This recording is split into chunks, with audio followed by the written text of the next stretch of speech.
bertemu lagi dengan Naura Aira. Jangan lupa ya di like, share, komen, dan subscribe. Karena subscribe itu gratis loh.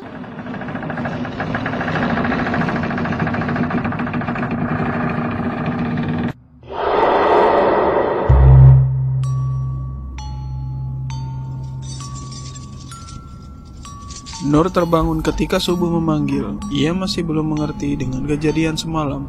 Apakah itu mimpi atau benar-benar terjadi? Yang ia tahu, ia harus menjalankan tugasnya sebagai seorang muslimah yang taat. Ia kemudian mengerjakan sholat subuh. Nur berusaha meyakinkan dirinya tidak akan bercerita bahkan kepada dua sahabatnya atas apa saja yang terjadi kepadanya. Pagi harinya, Pak Prabu mengumpulkan semua anak, mengatakan bahwa hari ini ia akan memperkenalkan keseluruhan desa dan mana saja yang bisa dijadikan proker untuk mereka kerjakan sesuai kesepakatan per anak di kelompok tersebut. Pak Prabu menjelaskan sembari berjalan, sementara menyusuri desa, anak-anak mengikutinya.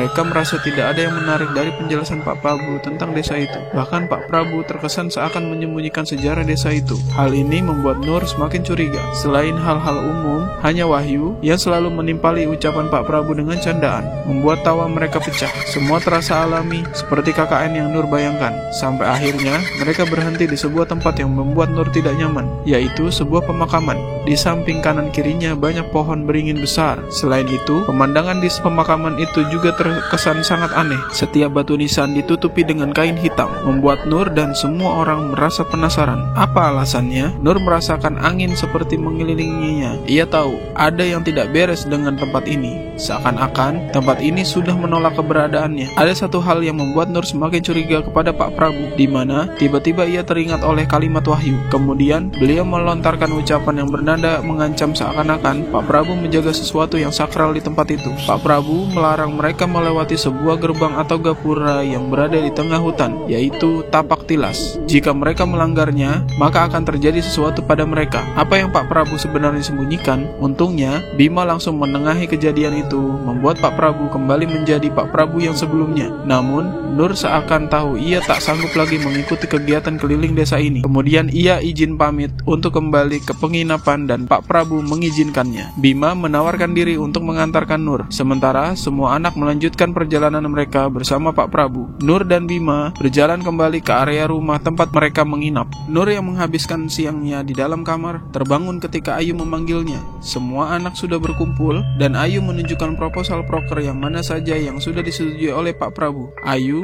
membagi menjadi 3 kelompok. Di antaranya dibagi menjadi Widya dengan Wahyu, Nur dengan Anton, sementara Bima dengan Ayu. Semua anak sepakat, tidak ada yang memberikan komentar. Ayu yang paling berjasa sehingga bisa mendapatkan tempat KKN tanpa campur tangan pihak kampus. Lusa adalah awal dari pelaksanaan proker mereka. Sore telah tiba ketika Nur baru saja selesai merapikan barangnya untuk persiapan proker kelompok. Widya masuk ke kamar. Widya mengajak Nur untuk mandi di bilik kecil sebelah sungai. Nur tidak menjawab. Namun setelah memikirkan bahwa ia belum mandi sejak pertama kali datang ke sini, ia pun setuju dengan syarat Nur menjadi yang pertama mandi. Saat melewati sebuah mata air bernama Sinden, Nur sudah merasakan perasaan tidak nyaman. Sinden itu terdiri dari anak tangga yang disusun dengan batu bata merah. Tampaknya bangunan sudah sangat tua, namun ada air jernih di dalamnya. Nur tidak pernah melihat ada yang menggunakan air itu. Perhatian Nur yang tertuju pada bentuknya yang menyerupai candi kecil di belakangnya. Di pelataran candi terdapat sesajen menjadi hal yang sudah lumrah di tempat ini. Nur tidak melihat adanya gangguan saat ia mengamati sinden itu. Saat masuk, Nur langsung mencium aroma manis seperti aroma daging busuk. Namun Nur mencoba memahami, mengingat biliknya sendiri tidak terlihat seperti kamar mandi yang bersih. Lantainya dari tanah dan kanan kirinya dipenuhi dengan lumut. Jadi Nur coba memakluminya. Ia pun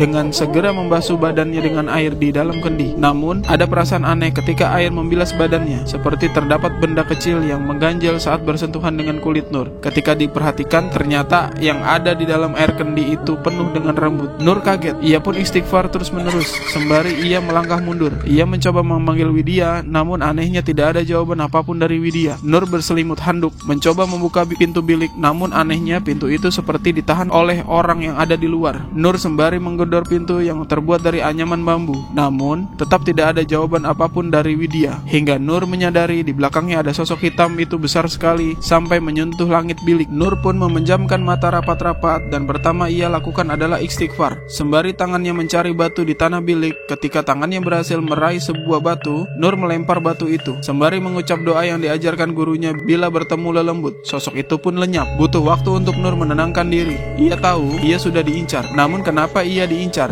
Ia merasa tidak melakukan apapun di tempat itu. Bahkan jika karena ia secara sengaja melihat makhluk itu, seharusnya bukan Nur saja yang sial, tapi makhluk itu juga sial. Tiba-tiba pintu pun terbuka di mana Widya melihat Nur dengan ekspresi ganjil. Awalnya Widya tampak ragu. Ia seperti mau mengurungkan niatnya untuk mandi. Tidak hanya itu, Widya seperti mau mengatakan sesuatu kepada Nur, namun kemudian mengurungkannya. Ia kemudian menutup pintu. Ketika Nur berjaga di luar, ia sayup mendengar suara orang berkidung, menyanyi seperti bahasa Jawa. Merasa penasaran, Nur mulai mencari sumber suara dan berakhir pada gemah dalam bilik. Nur pun takut hal buruk terjadi. Nur mencoba memanggil Widya, menyuruhnya agar ia segera menyelesaikan mandinya. Namun Widya tidak menjawab. Suara kidung itu terdengar semakin jelas. Dari samping bilik, Nur menemukan semak belukar. Ia mencoba melempar batu dari sana. Namun, ia kaget saat tahu di belakang bilik ada sesaji lengkap dengan bau kemenyan yang dibakar. Nur mencoba mengabaikannya dan tetap berusaha memanggil sahabatnya, sampai ia menemukan sebuah celah untuk melihat ke dalam.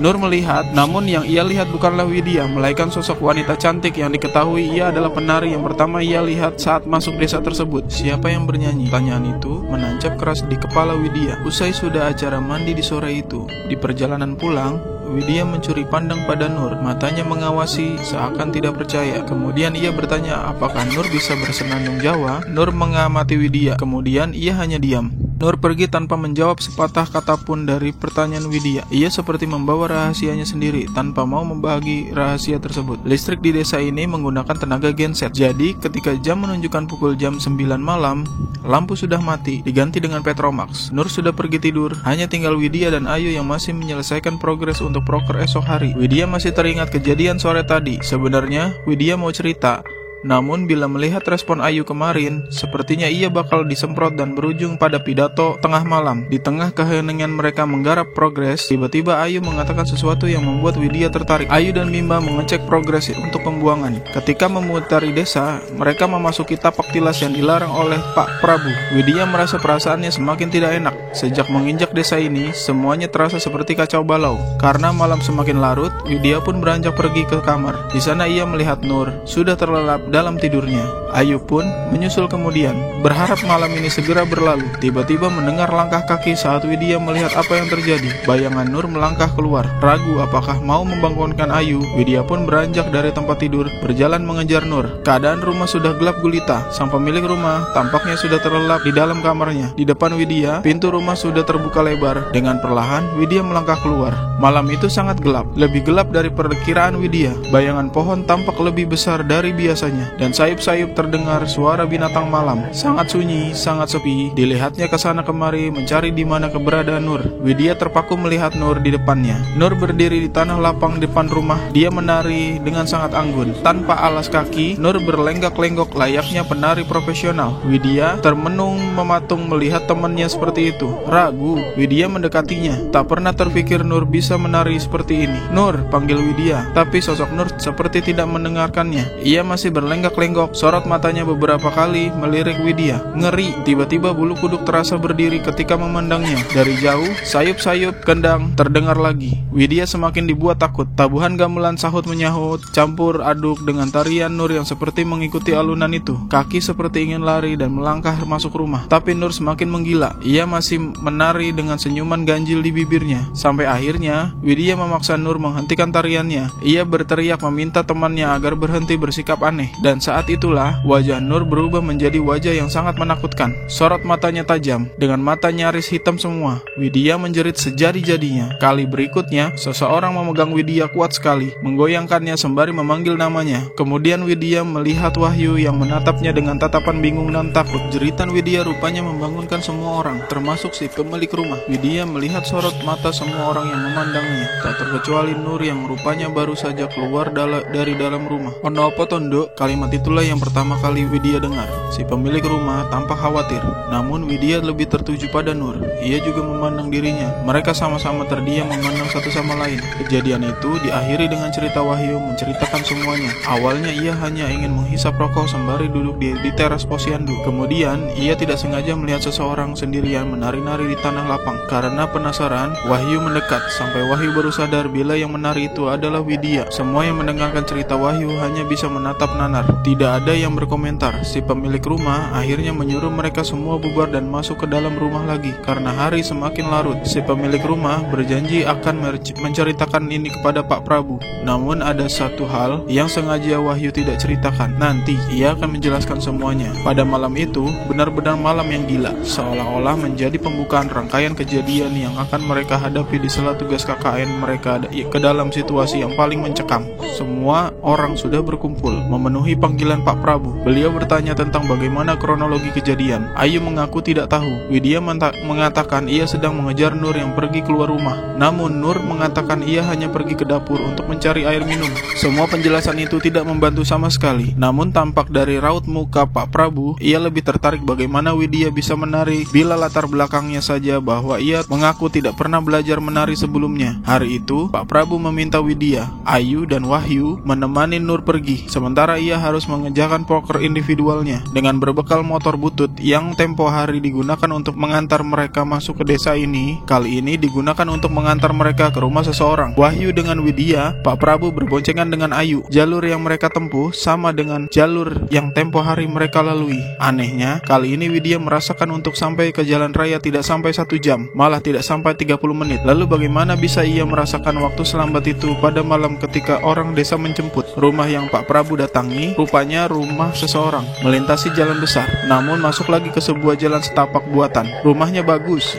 malah bisa dibilang paling bagus dibandingkan rumah orang-orang desa yang lainnya. Hanya saja rumah itu berdiri di tengah sisi hutan belantara lain, berpagar batu bata merah dengan banyak bambu kuning. Rumah itu terlihat sangat tua, namun enak masih dipandang mata. Di depan rumah ada orang tua, kakek-kakek sepuh, berdiri seperti sudah tahu bahwa hari ini akan ada tamu yang berkunjung. Tidak ada yang tahu nama kakek itu, namun Pak Prabu memanggilnya Mbah Buyut. Setelah Pak Prabu selesai menceritakan semuanya, wajah Mbah Buyut tampak biasa saja, tidak tertarik sama sekali dengan cerita Pak Prabu yang padahal membuat semua anak-anak masih tidak habis pikir. Sesekali memang Mbah Buyut terlihat menatap Widya, terkesan mencuri pandang. Namun ya begitu, hanya sekedar mencuri pandang saja, tidak lebih. Dengan suara serak, Mbah Buyut pergi ke dalam rumah. Beliau kembali dengan 5 gelas kopi yang dihidangkan di depan mereka. Silahkan diminum kopinya, kata beliau, matanya memandang Widya. Melihat itu, Widya menolak, mengatakan dirinya tidak pernah meminum kopi. Namun senyumannya ganjil Mbah Buyut membuat Widya sungkan, yang akhirnya berbuntut ia meneguk kopi itu meski hanya 1 tegukan saja. Kopinya manis, tidak ada aroma melati di dalamnya. Yang awalnya Widya hanya mencoba-coba tanpa sadar, gelas kopi itu sudah kosong. Tidak hanya Widya, semua orang ditegur agar mencicipi kopi buatan beliau. Semua akhirnya mencoba kopi yang dibuat oleh